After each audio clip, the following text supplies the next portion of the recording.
nangalaba abaphethizwe ipolitician ngoba ngabona bazazi kakhulu lezi zinto ngoba lokhu ukuthi bangazithethi kubenzela imali. No Ramaphosa president wethu athenjelwe yona leyo agenda ebizwa kuthiwa i-depopulation plan. Laba bazobulawa kudrain igazi, before badrain igazi babethwa kuqala, then kudrainwe igazi labo kwenziwa idrug ebizwa kuthiwa i-adrenochrome eyenziwa ngamagazi wabantwana. And bangibonisa ibandla lenkosi ngegama lenkosi uJesu Kristu lo thethayo LH Khalipha umntwana kaNkulunkulu. Sendisiwe, izono zami zixolelwe, ngiya ekhaya ezulwini. Ngiya ekhaya ezulwini ngenzelwe inceba nami ngasindiswa ebutsheni bami. Ngoku ngishumayela izwi, ngishumayela ivangeli. uNkulunkulu ungikhethile nabanye ke engikhethwe kunye nabo ukuba senze lo msebenzi ohambisa izwi likaThixo emhlabeni wonke. Ngifuna nje ukukhomenta nje kwizinto ezimbalwa umntaka Enigma azithethile pha ngasenhla umfowethu ethi zonke izibhedlela khona idemoni elicontrola izibhedlela lezi, abantu bangena bephila baphume sebethule sele bejonge phezulu. Inyaniso leyo. Uyabona kune company edangerous kakhulu, asiyo yodwa ke ziningi, kodwa ngizocaphula le company. Kune company ebizwa kuthiwa uJohnson & Johnson, le ibe involved also kwindaba yama vaccinations. uJohnson & Johnson leyo company leyo ine contract nezibhedlela ezikhona la eSouth Africa. Ngifuna ngeSouth Africa ke wayeka amanye amazwe. Zikhona izinto uJohnson & Johnson ahambela zonke izibhedlela eyolanda lezo zinto, kakhulukazi uma omama bebeleka. Zikhona izinto ogqirha abangavunyelwa ukuba bazinikeze laba besifazane uma begqiba ukubeleka abantwana. Ziyathathwa isibhedlele zibe sezifakwa ke kuma plastics wazo ahlukahlukene ngemibala yakhona. Ziyagcinwa ke abesefika uJohnson & Johnson ayolanda lezo zinto ezizobesele lapho. Lezo zinto lezo uma sezithathiwe kwahanjwa kuyokwenziwa i-products, cosmetic products. Kuyokwenziwa izinto ezifaka enweleni, kuyokwenziwa izinto zokugcoba emzimbeni. Kuningi lokhu kwenziwa ngalama products la. Also ngezazinto leziyana ezithathwa phana, mhlawumbe omnye uyaklinwa kwizinto ngezinto abanye uthola miscarriage aklinwe, ukuthole enze abortion, whatever leyo nto. Konke lokho isibhedlela siyaqoqa, akulahlwa, kube sekuyagcinwa ukwenzela ukuba kuyokwenziwa i-products zobuhle. Zonke le zinto zigcotshwayo abantu abazigcobisa ngazo bayithambisayo ukuze babe bahle. That's why most people ebebesweleka ngela xesha le-COVID bazalwane, la ibhokisi beziphathwa laba abantu bebenxebeza impahla zemhlophe, i-most yebhokisi beyiphathwa ngabo bezi-empty, bengekho bantu phakathi. Bebethathwa labo bantu labo bafakwe kwinto, ikhona lento ebizwa kuthiwa i-cremation now, leyo ukuthi abantu ngoku abasashiswa kakhulu. Ngoku sekukhona lento ukuthi abantu banyibilikiswa, bafakwa entweni la emchinini, kuthiwa chemicals, kunyibilika inyama. Eza chemicals ziyidissolve inyama yakhe, ibe seyithathwa yonke la nto, ayizulahlwa nayo, kwahanjwa kuyokwenziwa i-fertilizer ngawo lo manzi. Yonke leyo liquid ezibiphuma lapho, kwahanjwa kuyokwenziwa irrigation, kuyankcenkceshwa ngayo yonke leyo nto. Makusala iskeleton, umuntu lo esiskeleton manje angithi inyama yonke idissolvile ngama chemicals, bese kuthathwa lezo skeleton naso bayasiguba sibe fine. Lokho akuzulahlwa, kuzosuka kwivenkile ezithile ezenza ukudla nezispices ezithile ezokwenziwa ke lapho bazalwane. Kuningi okwenziwayo la emhlabeni okungcolile kakhulu bazalwane, kodwa abantu abazi.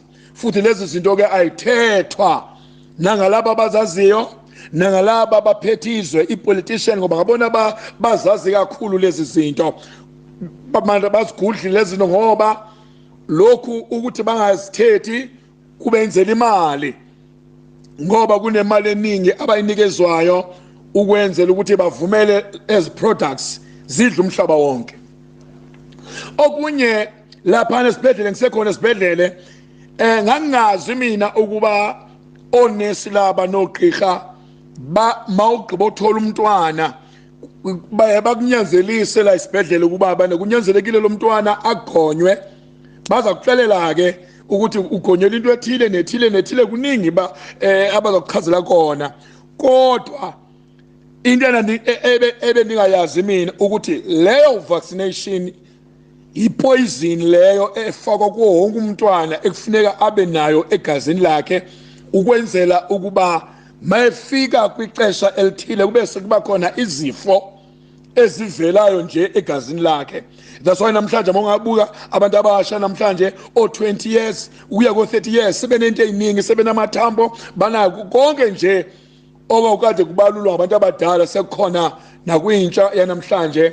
Ipoison yokuqala i-vaccination umntwana ayithola mayegqiba ukubelekwa bese kulandela ke nezinye izinto konke ke onesi ke bayacikozela konke kubekwa kahle bekusingese sihle ubone nawe ukuthi lapha kuzosiza umntwana kodwa injongo yayo yonke lento ayikho futhi ekubeni abantwana basizakale ngoba kune agenda esebenza nje manje no Ramaphosa president wethu athenjelwe yona leyo agenda ebizwa kuthiwa i-depopulation plan. Kuthiwa thina la emhlabeni wonke si overpopulated meaning sibaningi kakhulu kufanele si depopulate sincitshiswe ngoba uma simaninzi kakhulu angeke sicontroleke i-agenda ke leyo ekhoyo emhlabeni. Number 3 kunepilisi ekhona ne-drugs ekhona ezikhona ezibhedlele ekwaziwayo zizibhedlela ukuthi lezi drugs lezi ayizezokuphilisa ngoba ivaliwe leyo nto ukuthi abantu baphile qethe.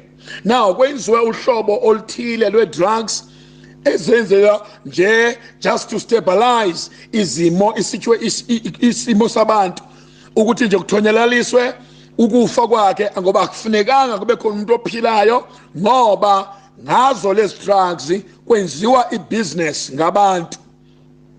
Kufanele izinto zenziwe every day kufanele abantu bayithenge every day basele every day ngoba ibusiness enkulu le enziwa umhlaba.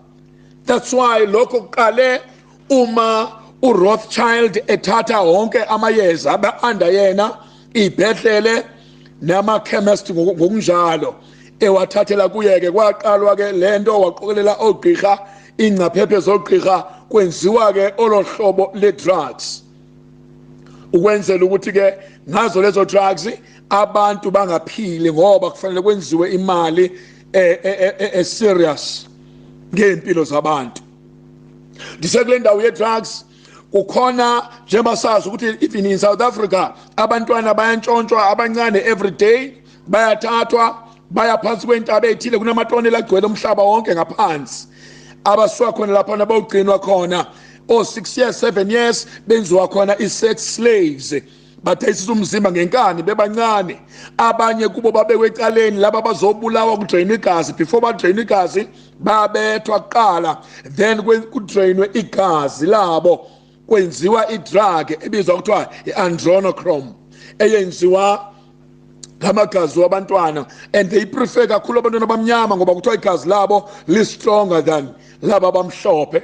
Uma qeda ukutrain igazi uma beyifela laphana bengamagobhogobo bengenalo igazi imizimba yabo ayilahlwa futhi iyathathwa ingene emarket kuyokwenziwa into eziningi ezinjengobhega wena sausage nokunye okwenziwa ngabantwana. Mhlawumbe ngenzeka ukuthi uyakhala ukuthi umntwana wakho wantshontshwa kodwa uyahamba uye kwa McDonald's uyothenga ibhega khona ngoba that's why even president wethu uRamaphosa unamashares amakhulu kwa McDonald's ngoba kuyaziwa why yini enzeka khona kwa McDonald's. So kokunye lokho okwenziwayo amagazi wabo again kwenziwa drugs. Ngisho neligazi leli kuthiwa abantu babahambe batsala igazi bayodonate ngegazi ngoba abantu bayafa engozini. Yebo, igazi elincane bayakwenza lokho, but the rest of elagazi akwenziwa lokho. Ehlobo zami, kwenziwa drugs, ama drugs athile azolungiselelwa uhlobo oluthile labantu abathile abazokhona ukuwa-afforda.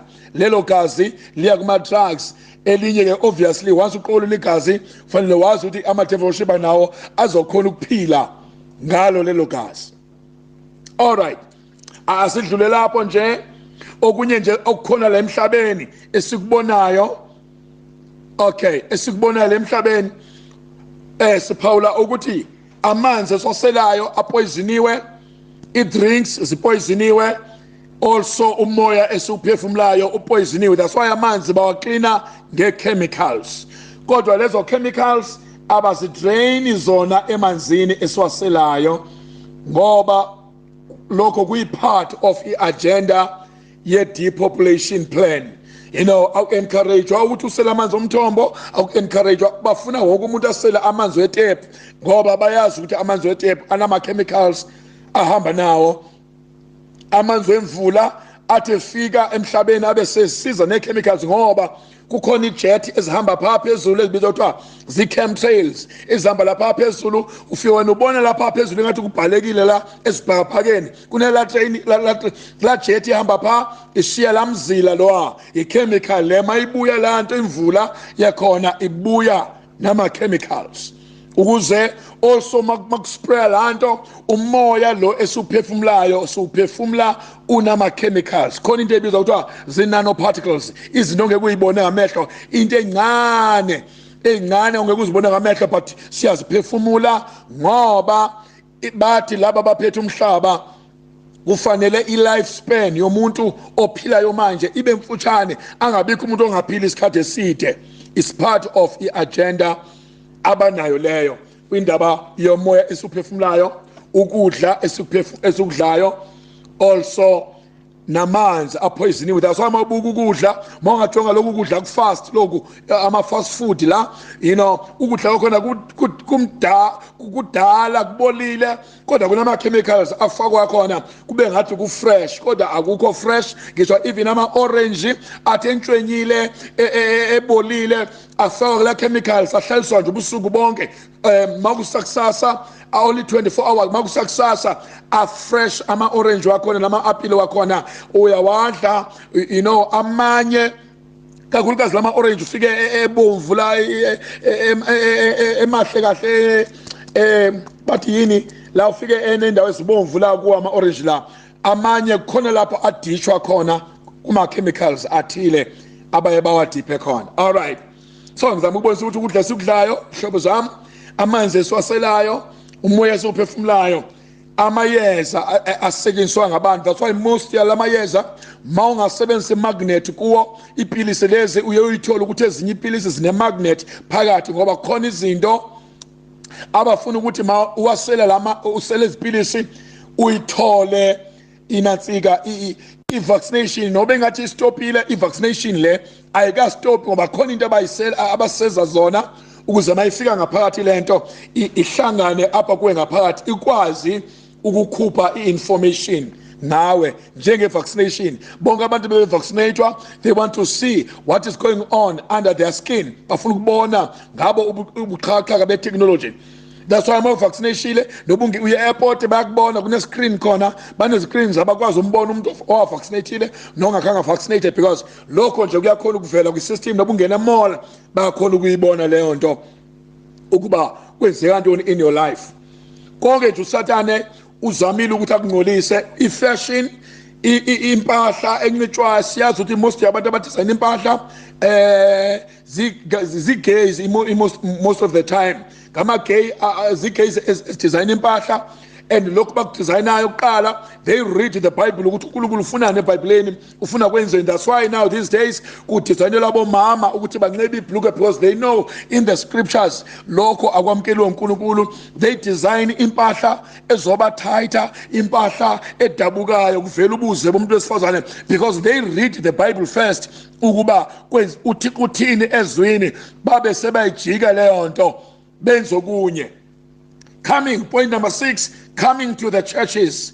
Siyazi ukuthi under the Indian Ocean kune Bible school ekhona laphana where la abafundi abaninzi laba baku Illuminati laba baku cult base ebuqini bakwintwalo ba attend that Bible school bese bephuma khona laphana baqala ama ministries, you know, benze abanye babanikezwa amandla kwenza miracles, abanye oprofeta kunama demon principalities ezibenza ukuthi baprofete kulelo bandla beprofeta ngalowo moya lo welo principality. Abanye banikezwa amandla ungaze umuntu wakhona akuthakazele uze ugcwaliswe ngamandla moyingcwele, wena ucabanga ukuthi umoyingcwele lo omreceiver kanti ngamandla wedemon lendawo uzukhulume ngelimi kanti akuseyilimi kamoyingcwele. Kuningi okwenzeka emabandleni ngoba kune college la ilecture yakhona ingusathana uqobo lwakhe.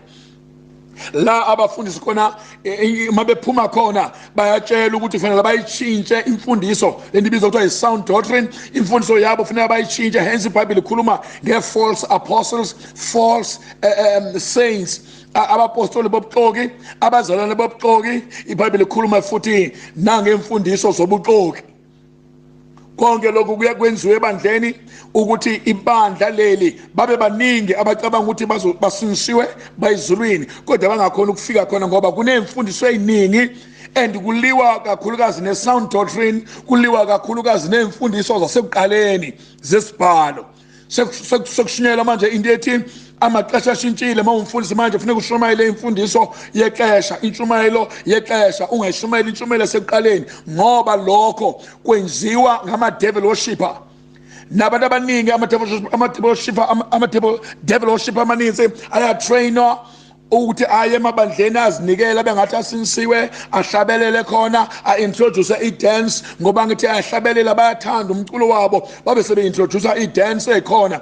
That's why kwakukhona into okuthiwa si-snake dance before ebandleni, abazalwane bedansa njengenyoka, i-snake dance. Manje kukhona itomoyi, zonke lezi zinto zi-introducewa ngama-devil worshipper emabandleni ukuze abazalwane indaba yebandla ingcoliseke, unganxibi kahle ukuhambaze, unxibe i-tights enkonzweni, konke lokhu ukuze kuvuke inkanuko zabazalwane bashumayele bejobhekile ngoba lithi izwi uma indoda ijonga umuntu wesifazane imkhanuke ngenhliziyo seliqeqezile phambi koNkulunkulu. Na kuneyintombi esiyenziswa nguSathane ukuze zenze nje amadoda angakwazi ukuba ngcwele phambi koNkulunkulu. Konke lokho kudizayinwa nguSathane futhi kudizayinwa phansi kwamanzi. That's why first qaphele siyabafundisi uqaphele ukuthi ngoba inkinga manje kwande uhlobo labafundisi olungabizwa nguNkulunkulu olungayazi calling, abashumayela izinto, abashumayela imali, bayancipha laba abashumela ngoba bebizwe uNkulunkulu. Inkosi isize lapho. That's why sidinga abazalwane abangathanazela ibandla ukuthi ibandla leli inkosi ilincede, ibandla eli libuyele endaweni yalo. Ngakho ke mangivala ke le comment yami ngithi ke kufanele manje ibandla libuyisele kuThixo ngemfundiso ephilileyo. Kufanele sibuyele uNkulunkulu, back to God. Kodwa lokho kwenziwe ngemfundiso ngoba into ezokwenza ibandla libuyele uNkulunkulu iqhomekeke kwimfundiso ezofundiswa ebandleni. Ayiqhomekekanga kwintshumayelo, kwimotivation enzike ebandleni, kodwa iqhomekeke kwi-sound doctrine. Kufanele manje ibandla libuyiselwe ekuqaleni, libuyiselwe kwimfundiso zasekuqaleni, imfundiso zobungcwele, imfundiso zokuphila impilo engcwele, zokugqoka ngendlela endilisekile, engcwele, ehlambulukile. Abazalwane bayeke ukusebenzisa i-products enkonzweni, bayeke ukusebenzisa i-fake products, fake beauty, cosmetic beauty, whatever bayibiza kanjani leyo nto. Abazalwane babaphume kulezo zinto manje beze uNkulunkulu babe natural ngoba i-natural beauty yiyo yodwa epasiswa nguThixo kubazalwane. uNkulunkulu ufuna abantu babe yiyo lendlela abazise ngayo emhlabeni.